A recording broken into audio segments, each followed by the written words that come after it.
몇 달 전에 우리 교회 주중교육기관인 데카에서 그 초등학생들이 주중에 나와서 교육을 받고 또 말씀을 또 배우는 그 데카에서 그 성령에 대해서 시리즈로 설교를 한 적이 있었습니다.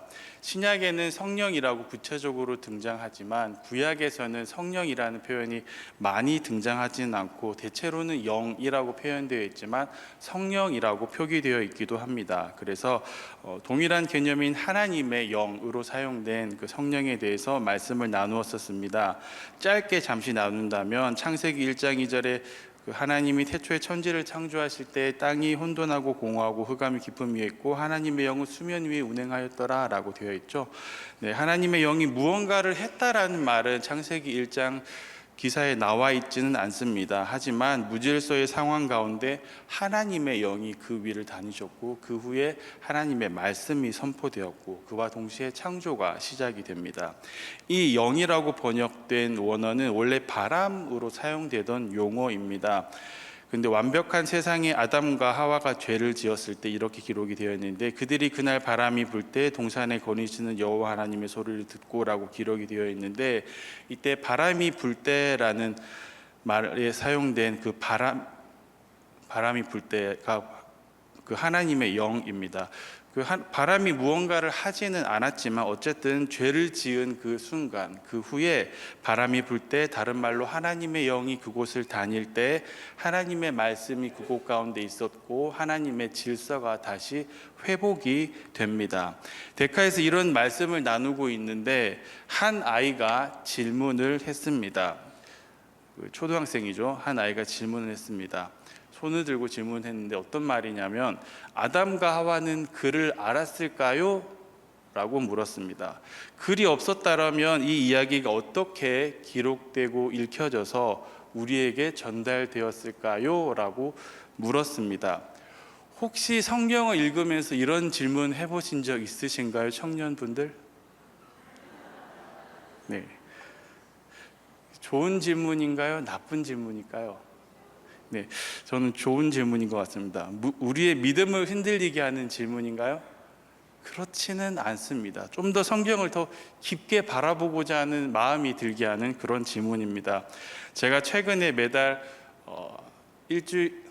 한 4일씩 훈련을 받고 있습니다. 바나바 훈련을 받고 있는데 그 훈련 독서 과제로 우리 교단의 목사님들의 영적 스승이라고 할 수 있는 이강천 목사님의 책을 읽었습니다. 거기에 예화가 있었는데 목사님이 전도사 시절 때 그 고려대 언어학과 학생이 찾아와서 전도사 시절 때 물었답니다. 아담과 하와는 비슷한 이야기죠. 아담과 하와는 히브리어를 사용했을까요? 라고 물었다고 합니다. 그렇다면 히브리어가 인류 최초의 언어인가요? 라고 그 언어학과 학생이 이 질문을 했다라고 합니다. 그 목사님이 전도사 시절 때 그 질문을 듣고 좀 당황했었다라고 하셨는데 이 고대생 언어학과 학생의 질문과 우리 데카 아이의 질문이 수준이 막 차이가 나나요? 네, 다르지가 않는 것 같습니다. 그 책을 좋아하는 아이의 질문입니다. 여기서 말하는 우리는 데카에는 우문현답이라는 말이 없습니다. 어리석은 질문은 없습니다. 어리석은 질문이라는 것이 존재한다는 것이 전제가 되어 있으면 우리는 창피해서 물어보질 못합니다. 수많은 질문 중에 최고의 질문이 나옵니다. 우리 채플은 시끄럽습니다. 다만 영어 채플 때 되면 좀 조용해지는데 데카의 대부분 채플이 좀 많이 시끄럽습니다. 아이들이 질문이 넘쳐나고 생각이 넓어집니다. 아이들은 책을 읽고 와서는 핸드폰을 내려놓습니다. 보충 교육기관이지만 어떻게 보면 더 나은 기관입니다. 말씀의 씨앗을 뿌렸다면 그 말씀의 씨앗이 자라나는 곳입니다. 다양한 생각과 독서로 자라게 하고 또 다양한 질문으로 그 말씀이 충돌하여 아름다운 생각으로 자라게 하는 기관입니다. 그런 질문에서 이제 학자가 나오고 또 책이 탄생하는 것이죠. 오늘 말씀 제목은 선악과와 지혜입니다. 3장 6절 말씀을 보니 여자가 본 그 나무 열매는 먹음직스럽기도 하고 지혜롭게 할 만큼 탐스럽기도 하였습니다. 여기서 지혜라는 표현은 한 번 나오지만 3장 1절에는 비슷한 개념이 하나 등장합니다. 뱀은 여호와 하나님이 지으신 들짐승 중 가장 어떻다고 되어 있는지 기억하실까요? 간교하다라고 되어 있는데, 여기서 간교하다라고 표현된 것과 같은 용어가 다른 곳에서는 슬기롭다라고 표현이 됩니다. 잠언 14장 8절 말씀 같이 한번 보겠습니다. 슬기로운 자의 지혜는 자기의 길을 아는 것이라도 미련한 자의 어리석음은 속이는 것이니라. 여기서 슬기로운 자라고 번역된 단어는 창세기 3장 1절에서는 간교하다라고 한 것입니다. 그리고 같은 표현이 마태복음 10장 16절에서는 이렇게 되어 있습니다. 보라, 내가 너희를 보냄이 양을 이리 가운데로 보낸과 같도다. 그러므로 너희는 뱀같이 지혜롭고 비둘기같이 순결하라라고 되어 있습니다. 여기서 나오는 그 뱀같이 지혜롭고가 아까 나온 그 슬기로운 그 간교하다라고 되어 있긴 하지만 그 지혜로움을 표현하는 것입니다. 그럼 이 지혜라는 것이 무엇입니까? 지혜라는 것은 원래 살아가는 기술을 의미합니다. 우리가 어린 아이들을 지혜롭다라고 하지 않고 대체로는 나이가 있으신 분들을 지혜롭다라고 말을 합니다. 그만큼 살아온 연륜을 통해서, 경험을 통해서 체득한 양이 아이들에 비해서는 말도 안 될 정도로 많기 때문입니다. 어느 날 가장 똑똑하다라고 알려졌던, 하나님이 창조하셨던 그 짐승들 중에서는 가장 똑똑하다고 알려진 뱀이 물어봅니다. 정말 하나님이 이 동산 나무의 열매를 다 먹지 말라고 했느냐고 묻습니다.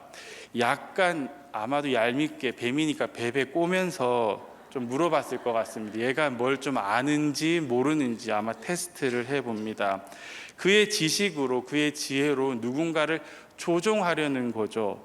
그러자 여자가 답합니다. 다 먹을 수 있는데 먹지도 말고 만지지도 말라고 하셨다면, 먹으면 죽는다고 하나님이 그랬다라고 이야기를 합니다. 한글 성경에는 죽을까 하노라 라고 되어 있기는 하지만 정확한 표현으로는 2장 17절 반드시 죽으리라 해서 그저 반드시가 빠진 표현입니다. 그런데 이를 듣던 뱀은 하나님의 말씀을 완전히 바꾸어 버립니다. 반드시 죽으리라 해서 앞에 절대 안 죽어라는 표현을 해서 결코 죽지 않을 것이다 라고 이야기를 합니다. 그리고 자신의 해석을 덧붙입니다. 먹지 말라고 한 이유는 너희가 그걸 먹으면 너희 눈이 너무 밝아져서 하나님과 같이 되어 선악을 알게 되기 때문이야 라고 이야기를 합니다. 어쨌든 여자와 그 남자는 그 선악과를 따먹습니다. 그 이유는 여러 가지가 있을 수 있겠죠. 하나님처럼 높아지고 싶기도 했을 것이고, 그 지혜를 안다라는 표현이 있잖아요. 선악을 알게 하는 이란 표현에 중심을 맞춘다면 지혜를 갖고 싶다라는 의미가 될 수도 있습니다.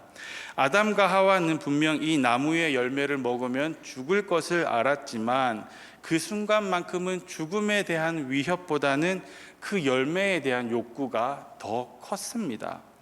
그래서 이 본문으로 원죄를 말하기도 하지만 우리라고 혹시 다릅니까? 죄의 결과는 사망이라는 것을 알면서 저를 포함해서 여러분 죄를 지어요, 안 지어요? 네, 짓습니다. 똑같습니다. 선악과를 먹은 이유를 하나님과 같이 되고 싶어함에 만약에 초점을 맞추면 피조물이 인간이 창조자의 하나님의 지위에 이르고 싶어함이라고 할 수 있습니다.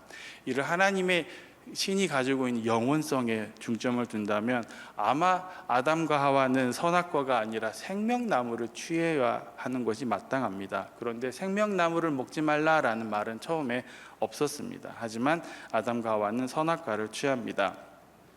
그러면 선악을 알게 하는 열매라는 것은 어떤 의미가 있을까요? 선악을 알게 하는 열매. 하나님은 세상을 만드시면서 매일매일 보시기에 어떻다라고 하셨죠?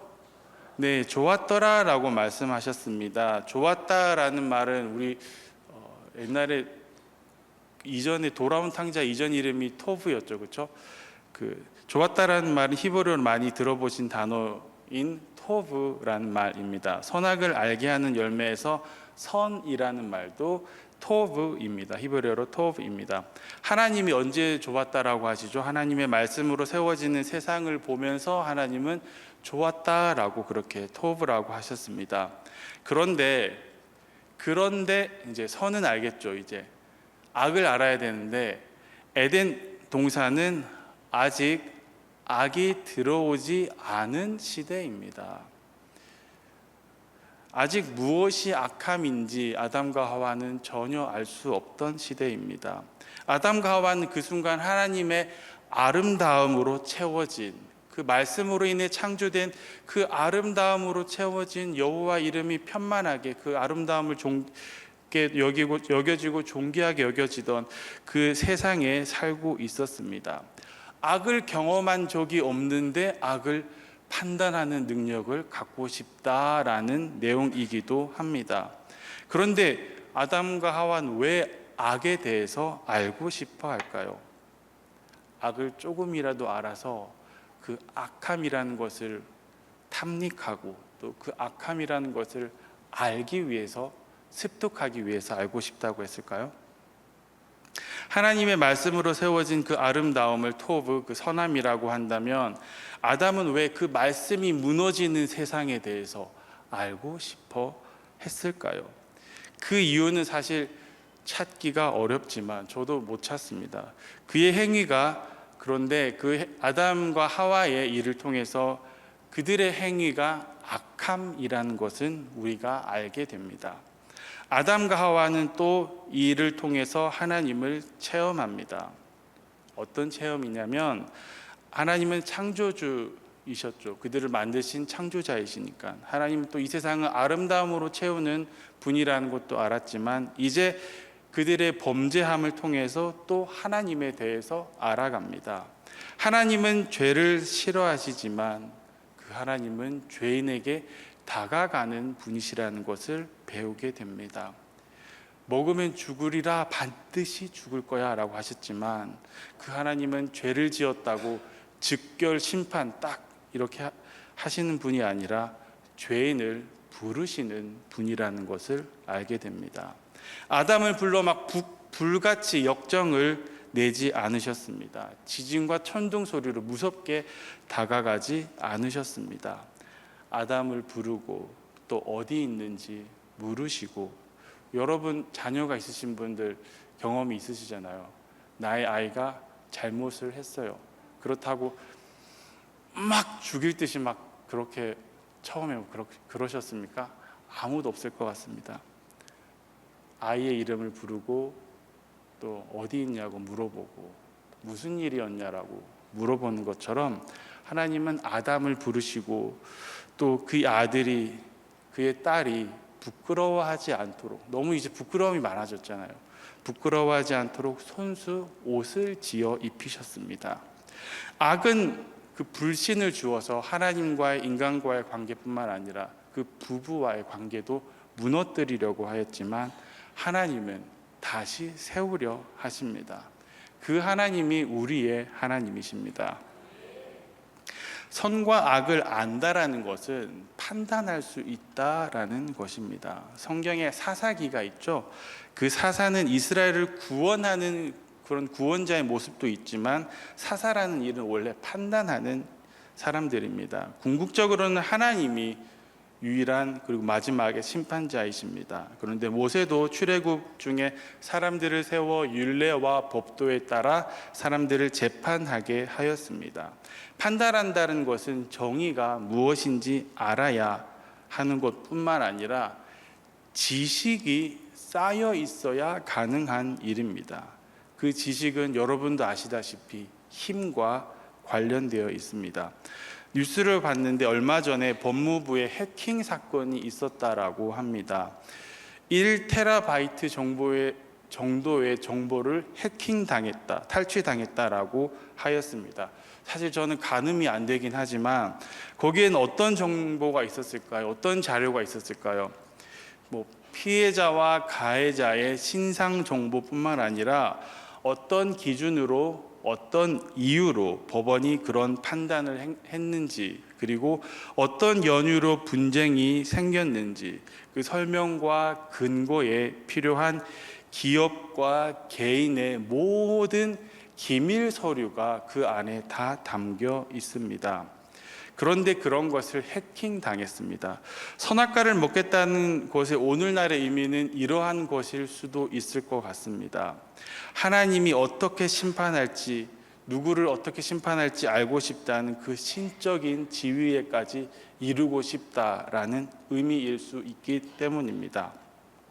그런데 아까 이야기했다시피 지식이라는 것은 한순간에 얻어지는 것이 아닙니다.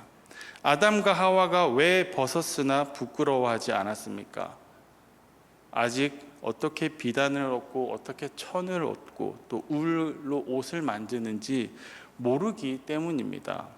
어떻게 동물을 죽여 가죽옷을 만드는지도 몰랐던 시기입니다. 이제 창조되었으니까 어떻게 알겠습니까? 이게 그렇게 쉬운 일이면 왜 실크로드, 비단길이 있어서 동과 서를 잇는 그런 실크가 비단이 주요 교역품이 되었겠습니까? 이게 그렇게 쉬웠다면 우리나라는 왜 목화솜을 얻는데 그렇게 오랜 시간이 걸렸겠습니까? 지식을 쌓고 얻는 것에는 구조가 필요합니다.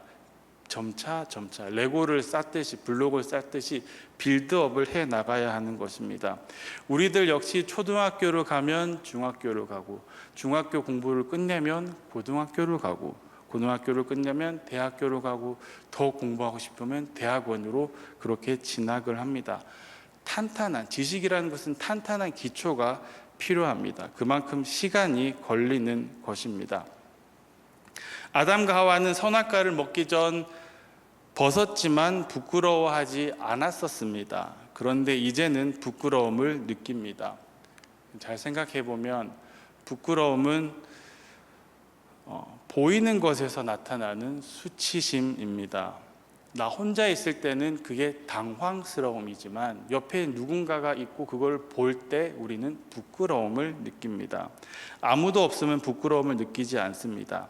보이는 것으로 평가받을 때 우리는 부끄러움을 느낍니다. 부끄럽지 않기 위해서 그 순간 우리는 숨고 싶고 때로는 상상해 본 적이 있을 거예요. 투명 인간이 되고 싶다라는 생각도 합니다. 아담과 하와는 죄를 짓고 동산을 거니시는 하나님의 음성을 들었습니다. 부끄러움은 어떤 거라고 했죠? 보이는 것에서 나오는 건데 아담과 하와는 그 음성을 들었습니다. 보이는 것에서는 숨을 수 있습니다. 그런데 음성으로 다가오는 하나님 앞에서 숨을 수가 있을까요? 똑똑해지기는 했지만 지혜를 얻었다라기보다는 좀 다른 방향으로 갔습니다. 선과 악을 알게 하는 나무라고 하였지만 죄가 무엇인지 알기보다는 부끄러움이 무엇인지를 알게 되었습니다. 하나님은 보여지는 것으로 다가간 것이 아니라 말씀으로, 음성으로 다가갔지만 내면의 음성에 따라 움직이는 것이 아닌 보이는 것에 따라 행동하는 법을 선악과를 통해 배우게 된 것입니다. 원래 죄책감이라는 것은 외적인 건가요? 내면의 것인가요? 내면의 것입니다. 내면의 음성을 듣는 것에 대한 것입니다.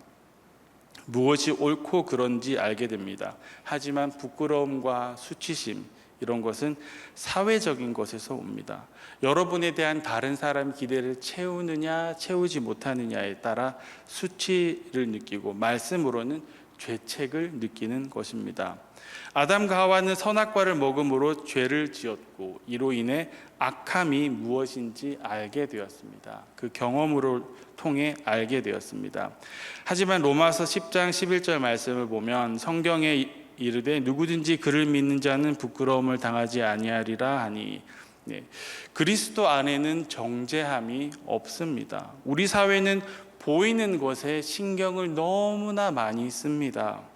외적인 것으로 수근수근하기 바쁩니다. 누군가의 속사람이 어떠함에 대해서 수근수근하는 것을 저는 들은 적도 없고 본 적도 없습니다. 외적인 것을 보고 수근수근합니다. 정말 중요한 것은 이런 외적인 것이 아니라 하나님의 말씀인 줄 믿습니다. 하나님의 말씀이 가장 중요한데 아담과 하와는 뱀의 말을 들었습니다. 그리고 그 말을 듣고 따랐습니다. 악한 자의 그런 조언을 따른 거죠. 그것이 문제였습니다. 내면의 목소리를 잃고 외적인 것, 하나님의 말씀이 기준이 되어 그에 따라 행동하는 여러분 되시길 축복합니다. 예수님은 성령을 통해서 죄를 분별할 수 있도록 하셨습니다. 성령은 모든 것 곧 하나님의 깊은 것까지도 통달하기 때문입니다. 선악을 안다는 것을 혹은 지식을 가진다는 것을 힘이라고 할 때 성령님은 우리에게 힘 주시는 분이십니다. 선악과를 먹는 것이 지혜와 지식을 알게 하는 것이 아니라 여호와 하나님을 아는 것이 지혜와 지식의 근본이기 때문입니다. 선악과처럼 하나님이 먹지 말라고 한 것은 아니지만 오늘날 선악과와 같이 우리에게 지혜와 지식을 제공할 수 있는 기술적인 도구가 생겼습니다. 아시는 분도 막 많이 계실 거예요. 그렇죠? 청년들 아시죠? 네. 그것은 대규모 언어 모델을 기반으로 하는 챗 GPT입니다. 챗 GPT를 써보면 놀랍습니다. 저도 오늘 시간이 없어서 영어 설교를 준비할 때 그걸 번역을 한번 돌려봤습니다.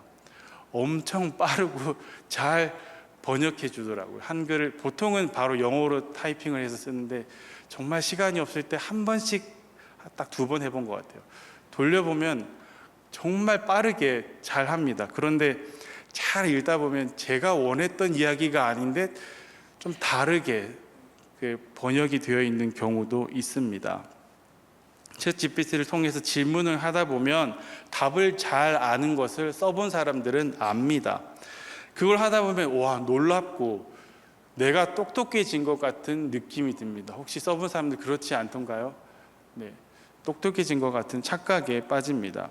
도파민이 생겨서 그런 것 같습니다. 교회 교육에서도 필요한 내용을 챗 GPT가 잘 정리해 줍니다. 신학적인 내용도 잘 설명합니다. 그 초록창이나 구글 이런 것 같은 것을 대신할 수가 있을 것 같습니다. 그런데 이를 의존하다 보면 우리는 잃어버리는 것이 생깁니다. 무엇을 생길까요? 정보를 비교하고 분석할 수 있는 능력을 상실하게 됩니다. 여기에 의존하다 보면 아이들이 책 한 챕터 한 챕터 읽는 것의 즐거움을 잃어버립니다. 두꺼운 책을 이해할 능력을 상실하게 될 수도 있습니다. 그렇다 보면 옳고 그름을 판단할 능력도 잃어버리게 될 수도 있습니다. 우리는 세상을 다스리고 정복해야 되는데 그렇게 하다 보면 정복당하는 것 같은 그런 느낌이 참 유쾌하지는 않습니다. 한 2년 전이었던 것 같습니다. 한 유대교 랍비가 미국에서 회당에서 설교하기 전에 자신이 누구의 설교를 표절했다라고 이야기를 하고 열심히 설교를 했습니다. 설교가 끝나고 누구의 설교였는지 한번 질문을 해봤습니다. 아무도 맞힐 수가 없었습니다. 그 설교는 바로 챗 GPT가 써준 설교였습니다. 책을 읽어보니까 이걸로 신앙 상담도 가능하다고 하더라고요. 그리고 이용해서 설교도 쓸 수 있습니다. 저는 이 설교문을 쓰는데 시간이 많이 걸렸고 머리에 뇌부하가 오는 것처럼 막 열의를 하느라 에너지도 많이 소비가 된 것 같은데 이런 챗 GPT에게 관련 주제로 자료를 찾고 또 설교 개요를 맡길 수도 있습니다. 더 나아가 한번 설교를 써봐라고 요청할 수도 있습니다. 그런데 그 설교는 허무합니다. 왜냐하면 구원받은 자의 글이 아니기 때문입니다. 삶의 고백이 나올 수 없는 설교이기 때문입니다.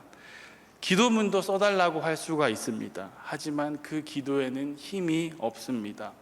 믿음의 고백이 아니기 때문입니다. 대표적으로는 문제가 환각현상이라고 합니다. 잘못된 답인데 맞는 것처럼 뻔뻔하게 답을 합니다. 제가 버전이 옛날 걸 한번 물어봤는지 사실 잘 모르겠는데 한번 물어봤습니다. 신천지가 가지고 있는 문제점이 무엇인지 막 열심히 답을 합니다. 구체적인 정보는 없었습니다. 옛날 버전인 것 같아요. 그리고 혹시나 해서 성결교회의 문제점이 무엇인지 막 물어봤습니다. 한참 답을 합니다. 그런데 제가 보기엔 한 80%가 똑같은 답이었습니다. 구체적인 정보 없이 이러이러하기 때문에 그런 문제가 있을 수 있다, 이러이러하기 때문에 사회적으로 평판이 안 좋을 수 있다라는 그런 답을 했습니다.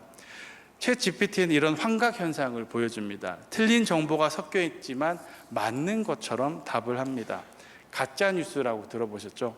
가짜 뉴스는 답을 할 때 있는 것처럼 그런 현상이 챗 GPT에 있는 것입니다. 잘 사용하기 위해서는, 이것도 잘 사용하기 위해서는 진짜인지 가짜인지 내가 거를 수 있는 지식이 있어야 하는 것입니다. 아까 제가 질문으로 시작했는데 이 시대에 살아남으려면 우리는 질문하는 힘을 키워야 합니다. 챗 GPT도 잘 사용하려면 날카로운 질문을 잘 던지는 사람이 잘 사용할 수 있습니다. 결국 이 기술은 보편화될 것인데 잘못된 정보가 섞여 있는지 구분하기 위해서는 우리는 비판적으로 생각하고 성찰할 수 있어야 합니다. 이제는 두꺼운 신학책을 읽지 않아도 정통 기독교에 대한 지식을 찾기는 아주 쉬운 시대가 되었습니다. 이 시대의 세상 사람들은 여러분에게 질문을 합니다. 당신은 뭐가 다르냐고. 우리들은 그리스도인은 삶이어야 합니다. 지식 기반 사회에 맞서려면 우리는 행동하는 그리스도인이 되어야 하고 이를 위한 그런 신앙의 경험이 정말 필요한 것입니다. 그 열매를 먹으면 죽을 것을 알았습니다. 하지만 아담과 하와는 그 열매를 얻고자 하는 욕구가 죽음에 대한 경고를 넘어섰습니다. 죄라는 것은 결국 말씀으로 세운 하나님의 질서를 무너뜨리는 것입니다. 하나님의 아름다움을 해체하는 것이 바로 죄입니다. 하나님이 주신 공동체의 신뢰의 관계를 무너뜨리는 것이 죄고, 서로를 사랑이 아닌 시기와 질투의 대상으로 보는 것이 죄인 것입니다.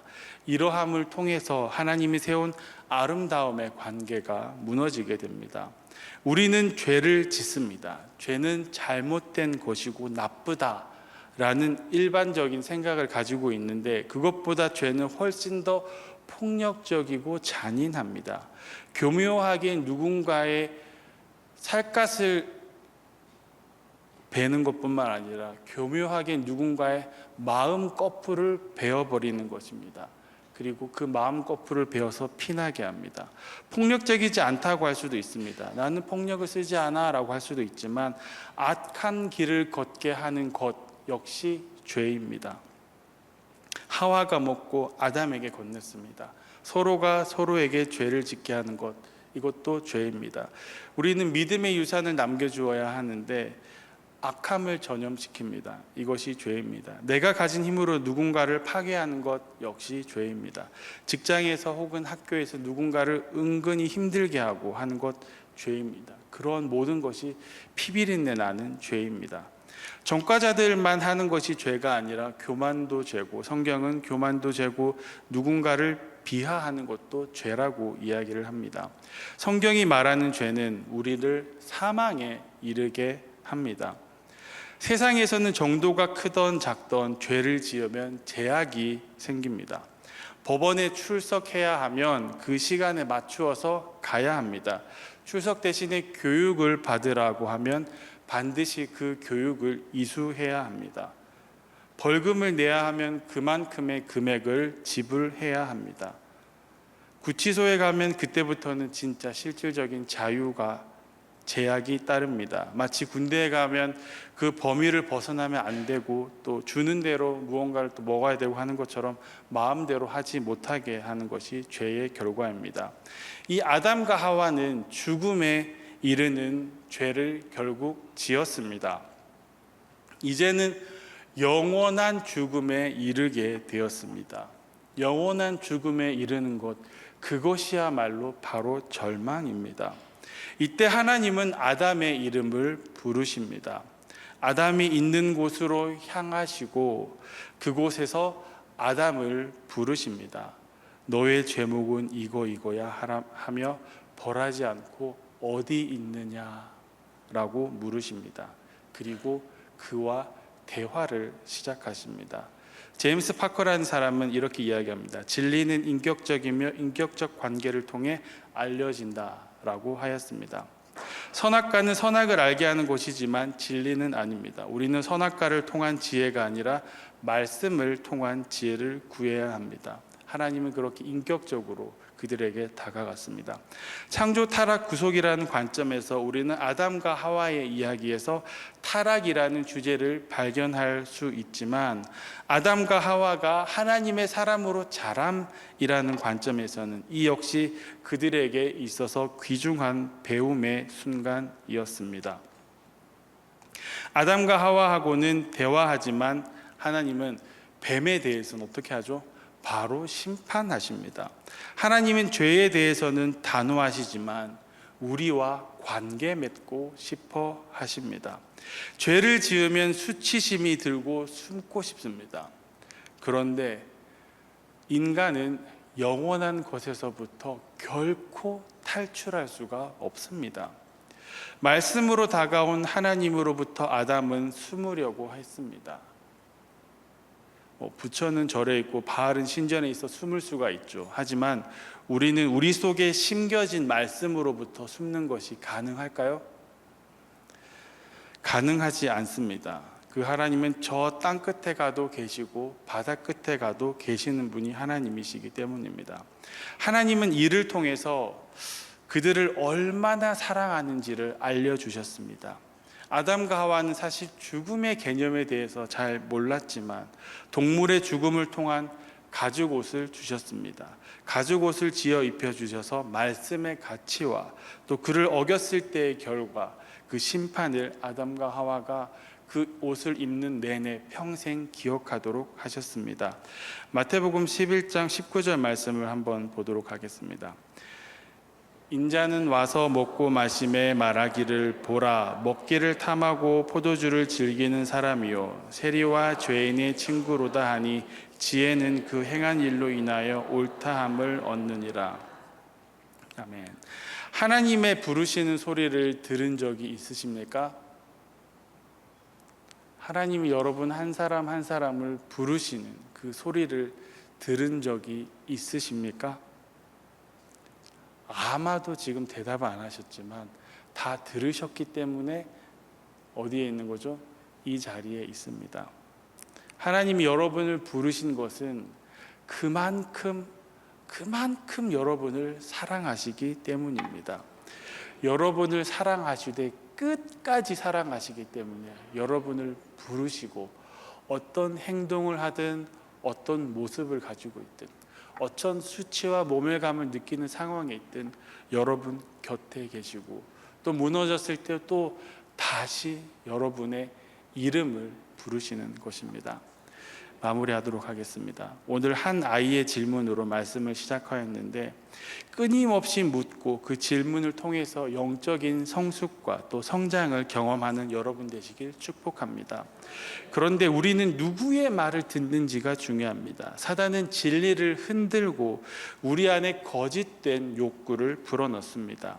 다른 음성이 아니라 하나님의 음성을 듣는 여러분 되시길 축복합니다. 하나님은 죄인을 부르십니다. 그리고 죄인과 관계 맺고 싶어 하십니다. 예수님도 죄인에게 찾아가셨습니다. 인자는 세리와 죄인의 친구이기 때문입니다. 그렇게 옆으로 와서 그와 함께 먹고 마심으로 그 죄인이 돌아오길 간절히 원하시기 때문입니다. 하나님과 교제하고 또 그 말씀 가운데 그 지혜를 발견하는 여러분 되시길 축복합니다. 그리고 그 행한 길로 인해 하나님으로부터 옳다 인정함을 받는 여러분 되시길 축복합니다. 기도하겠습니다.